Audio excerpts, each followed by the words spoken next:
Minority तो आपके एजेंडे में आती नहीं है, लेकिन ओबीसी SC ST का तो वोट लेते हैं आपके एजेंडे में भी आती है। उसके कल्याणकारी योजनाओं के लिए हम कितना बजट दे रहे हैं ये नहीं बताया। अग्निवीर से निकला हुआ बच्चा बाद में क्या करेगा आपने नहीं बताया।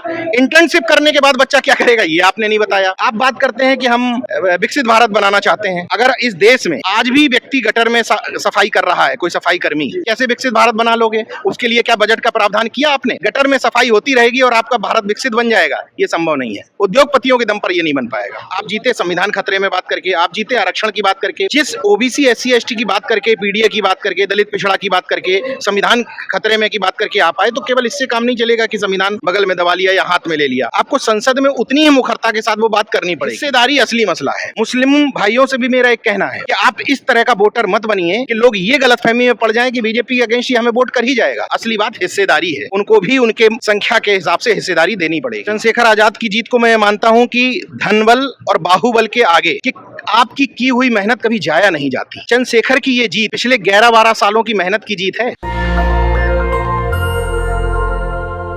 नेशनल दस्तक आप देख रहे हैं, मैं हूं आपके साथ अबरारुल हक रहमानी। इस समय मेरे साथ नीरज पटेल जी हैं, नेशनल जनमत के संपादक है। बेबाकी से SC ST OBC अल्पसंख्यकों की आवाज़ उठाते हैं, वंचित तबकों के लिए लगातार सोशल मीडिया के माध्यम से अपनी आवाज़ उठाते रहते हैं। आज जो ये बड़ा कार्यक्रम है, आपको क्या लगता है, क्या वो समाज जिसको लगातार निरंतर जो है पीछे रखने की कोशिश की गई, क्या अब वो अपनी हिस्सेदारी की लड़ाई पुरजोर तरीके से लड़ेगा और उसे हासिल भी करेगा? लड़ेगा नहीं बल्कि लड़ रहा है। हकीकत ये है कि जितना जो अपोजिट फोर्स हैं, विरोधी फोर्स हैं, वो जितनी ताकतों से प्रयास कर रही हैं दबाने की, उतनी ही तेजी से ये समाज अपना हक, हिस्सेदारी और हुकूक के लिए लड़ रहा है।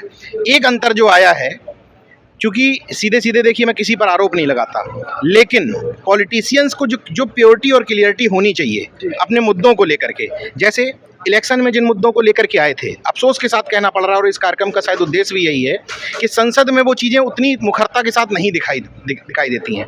आप जीते जातिवार जनगणना की बात करके, आप जीते संविधान खतरे में बात करके, आप जीते आरक्षण की बात करके, एक सत्र निकल गया, ये दूसरा सत्र है।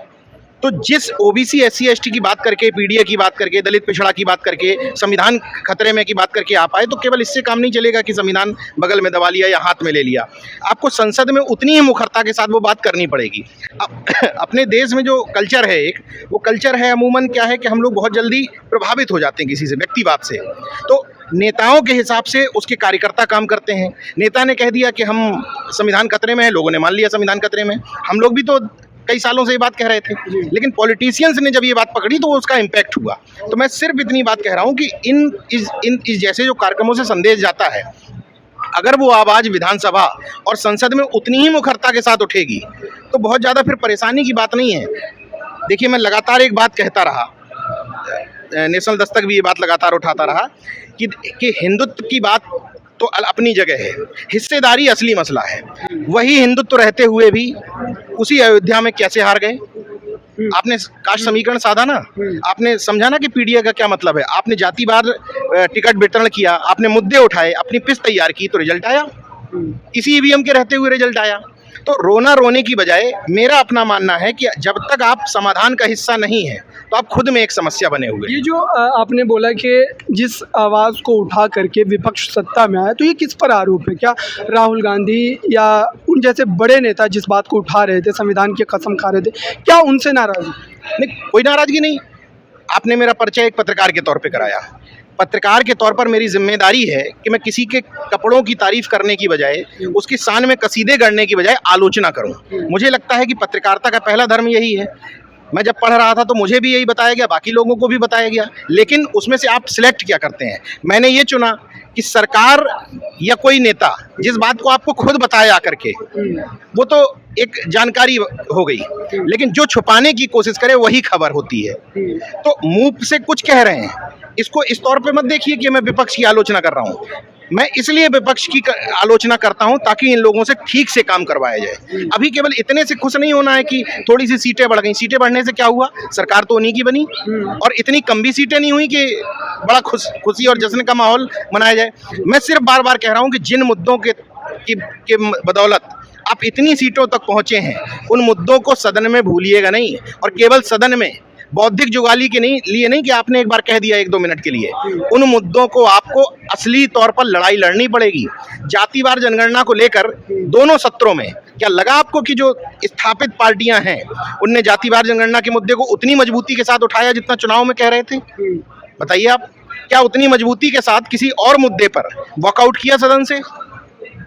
तो मैं सिर्फ ये कह रहा हूं बिना किसी की आलोचना किए हुए। अब वो आलोचना राहुल गांधी की तरफ जाती है, वो आलोचना अखिलेश यादव की तरफ जाती है, ममता बनर्जी किसी की तरफ भी जाती है, वो अपनी आलोचना समझ सकते हैं।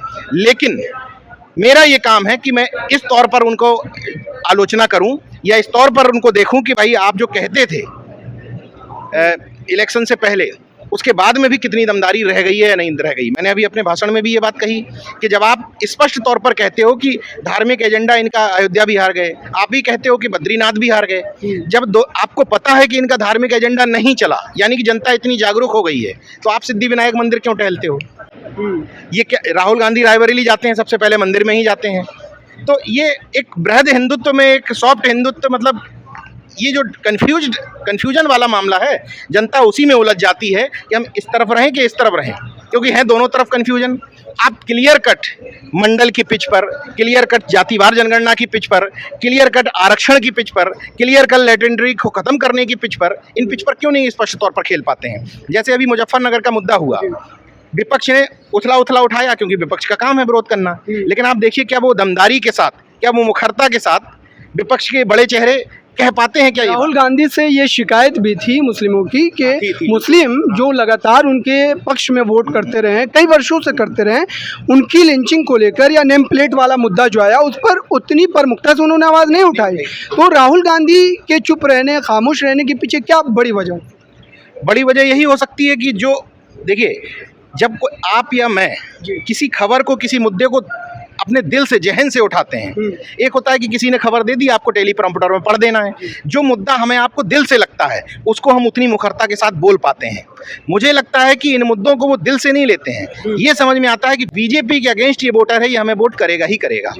मुस्लिम भाइयों से भी मेरा एक कहना है कि आप इस तरह का वोटर मत बनिए कि लोग ये गलतफहमी में पड़ जाएं कि बीजेपी के अगेंस्ट ही हमें वोट कर ही जाएगा, तो आपके मुद्दों की बात करना बंद कर दें, आपको हिस्सेदारी देना बंद कर दें, आपको विपक्ष का नेता बनाना बंद कर दें। ये जो ये नाम लेना बंद किया गया है कि अल्पसंख्यक कह दिया, अल्पसंख्यक भी कभी कभार निकलता है, लेकिन अल्पसंख्यक कह दिया तो मुस्लिम नहीं कहा उसमें।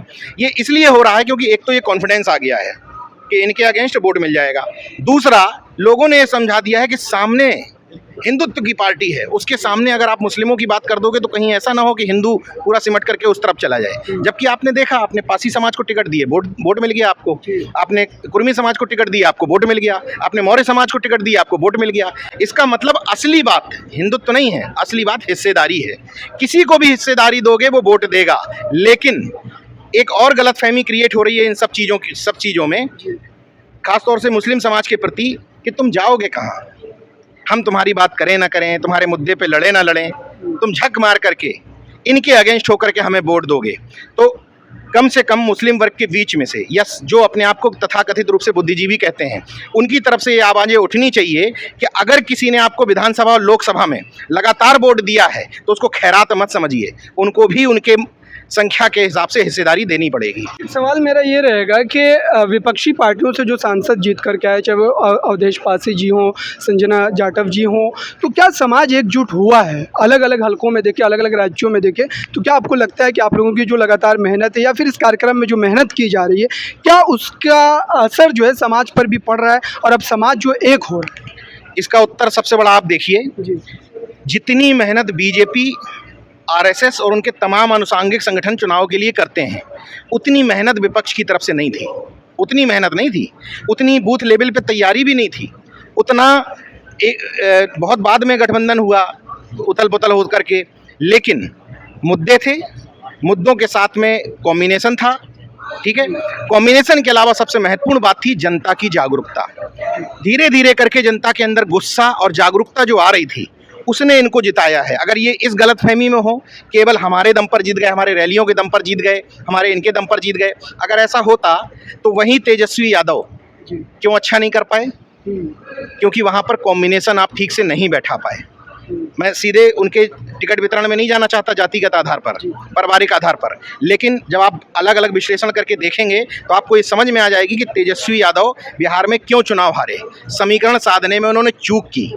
बीजेपी यानी कि नीतीश कुमार, मांझी और बीजेपी, ये सब लोग और पासवान, ये लोग जो मिल के लड़ रहे थे, इनके पास कास्ट कॉम्बिनेशन बड़े तौर पर था। टिकट वितरण में आप नीतीश कुमार को पटलू अट्टू कुछ भी कह लीजिए, क्यों सफल हो रहा है नीतीश कुमार? हम लोगों को भी उम्मीद थी इस बार के नीतीश कुमार हो सकता सफल ना हो। सफलता का एक ही वजह है, जातिगत हिस्सेदारी और अपने परिवार को अति महत्व न देना, और ये कमी तेजस्वी यादव जी से रह गई तो वहाँ डिफीट हो गई। आखिरी जो है सवाल एक दो रहेंगे, चंद्रशेखर आज़ाद की जीत को कैसे देखते हैं? चंद्रशेखर आज़ाद की जीत को मैं मानता हूं कि धनबल और बाहुबल के आगे, जब मैं चूंकि कई बार नगीना गया इस बीच में इलेक्शन के दौरान, तो मुझसे भी लोग कहते थे कि यार जमानत बचाना बहुत मुश्किल है। जब पहली बार मैं गया तो ये सोच करके गया था कि देखो यार इस बार इज्जत बच पाएगी या नहीं बच पाएगी नगीना में, लेकिन वहाँ पहुँचने के बाद एक बात समझ में आई कि आपकी की हुई मेहनत कभी जाया नहीं जाती। चंद्रशेखर की ये जीत पिछले 11-12 सालों की मेहनत की जीत है। कैसे?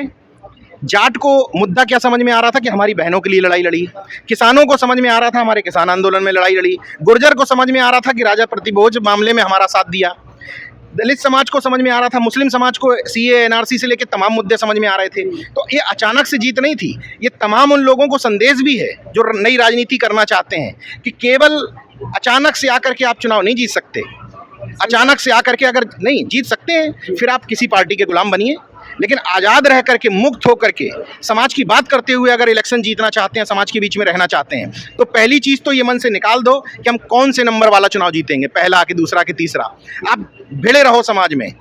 एक बात मैं पूरी तौर पर कहता हूं कि मैं हूं या नेशनल दस्तक है, कोई भी आज जो सफल है, निश्चित तौर पर हम लोग केवल समाज की देन है।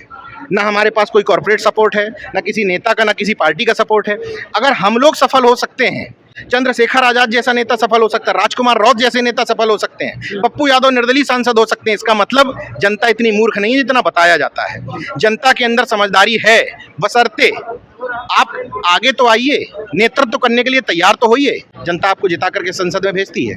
आज बजट पेश हुआ है और बजट को लेकर के ये कहा जा रहा है, विपक्ष का भी ये जो है आरोप है कि ये चुनावी बजट है। आंध्र प्रदेश और बिहार को जिस तरीके से प्रमुखता दी गई है, आपको क्या लगता है फिर से एक बार SC ST OBC को नज़रअंदाज किया गया है, उनके जीर्णोद्धार के लिए सरकार कोई कदम नहीं उठा रही? चुनावी बजट तो ये विपक्ष का काम है कहना, मैं कोई पॉलिटिशियन तो नहीं हूँ, लेकिन जब आप आकलन करेंगे तो एक बात उसमें समझ में आती है कि निश्चित तौर पर नज़रअंदाज किया गया है।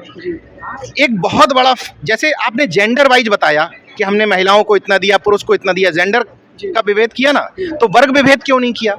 इस देश में बहुसंख्यक आबादी जो है वो OBC SC ST और माइनॉरिटी है, उसकी कल्याणकारी योजनाओं के लिए, खैर माइनॉरिटी तो आपके एजेंडे में आती नहीं है, ठीक है, लेकिन OBC SC ST का तो वोट लेते हैं आप, आपके एजेंडे में भी आती है। उसके कल्याणकारी योजनाओं के लिए हम कितना बजट दे रहे हैं ये नहीं बताया। आप इन वर्ग के बच्चों को विदेश पढ़ने के लिए कितना बजट दे रहे हैं ये नहीं बताया। आपने अग्निवीर योजना की तरह ये तो बता दिया कि अग्निवीर योजना दी, अग्निवीर योजना की तरह आपने वो दे दिया इंटर्नशिप। अग्निवीर से निकला हुआ बच्चा बाद में क्या करेगा आपने नहीं बताया। इंटर्नशिप करने के बाद बच्चा क्या करेगा ये आपने नहीं बताया। तो स्पष्ट तौर पर दिखाई दे रहा है। आप बात करते हैं कि हम विकसित भारत बनाना चाहते हैं।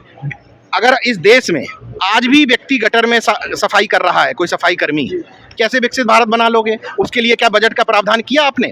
अगर भारत सरकार चाहे पूरे देश में एक अलग से बजट बना दे कि ये बजट सिर्फ इसलिए है कि हम इससे वो उपकरण, वो संसाधन खरीदेंगे कि एक भी इस देश का नागरिक मतदाता गटर में सफाई करने नहीं जाएगा, तो ये बंद हो जाएगा।